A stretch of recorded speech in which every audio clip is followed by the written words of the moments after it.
নাগেরজোলা ও বটতলা স্ট্যান্ডে দীর্ঘদিনের সমস্যা দিন দিন বৃদ্ধি পাচ্ছে। নাগেরজোলা বাস মালিক ও শ্রমিক সংগঠনের যৌথ প্রচেষ্টায় বিভিন্ন দপ্তর ঘুরে ঘুরে কোনো সুরাহা না পাওয়ায় অবশেষে বুধবার এক সাংবাদিক সম্মেলনের আয়োজন করে তারা।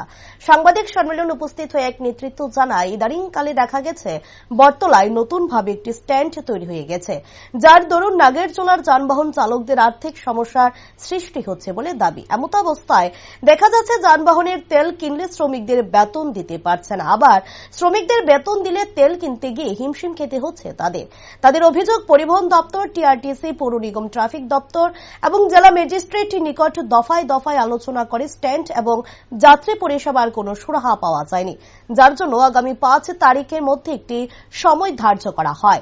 এই সময়ের মধ্যে সরকার যদি তাদের দাবি পূরণ না করে, তাহলে তারা আগামী 5 তারিখ পর থেকে যাত্রীবাহী যানবাহন বন্ধ করে রাখবে বলে দাবি। আর এই যানবাহন বন্ধ হলে তার একমাত্র দায়ী থাকবে সরকার বলে জানায় তিনি। দীর্ঘদিন যাবত যেহেতু সরকার নাগেরজোলা স্ট্যান্ড করেছে, প্রচুর টাকা খরচা করে, কিন্তু বটতলা নাগেরজোলা স্ট্যান্ড করাতে আমাদের সমস্ত যাত্রীবাহী গাড়ি নাগেরজোলা ঢুকিয়ে দেওয়া হয়েছে। ইদানিংকালে আপনারা দেখবেন বটতলাতে একটা স্ট্যান্ড হয়ে গেছে, বিভিন্নভাবে গাড়ি দাঁড়িয়ে থেকে ট্রাফিক জ্যাম হওয়া, যা কিছু বিশৃঙ্খলা বটতলাতে। কিন্তু বটতলা স্ট্যান্ড হওয়ার ফলে আমাদের নাগেরজোলা যাত্রী আসে না, আমাদের ব্যবসার আর্থিক ক্ষতি হচ্ছে। আমরা আজকের দিনে দাঁড়িয়ে যদি আমরা তেল কিনি, শ্রমিকদের বেতন দিতে পারি না, শ্রমিকদের বেতন দিলে তেল কিনতে পারি না।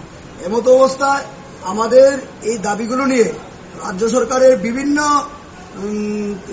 যারা দায়িত্বপ্রাপ্ত আধিকারিক রয়েছেন ওনাদের কাছে আমরা গিয়েছি।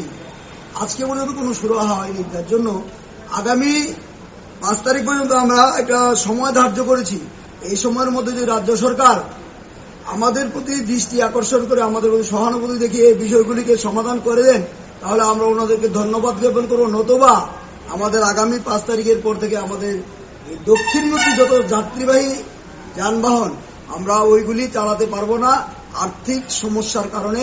তার জন্য আমরা যদি ওই সময়ের মধ্যে সরকার কিছু না করে, যানবাহন যদি বন্ধ হয়ে যায় আর্থিক অর্থনৈতিক পরিকাঠামোর জন্য, তার জন্য দায়ী আমরা থাকবো না, রাজ্যের সরকার দায়ী থাকবে। কারণ সরকারের কাছে আমরা বারবার লিখিতভাবে আমরা আবেদন করেছি, সেই আবেদনের এক বিন্দু আমরা আবেদন সাড়া পাইনি।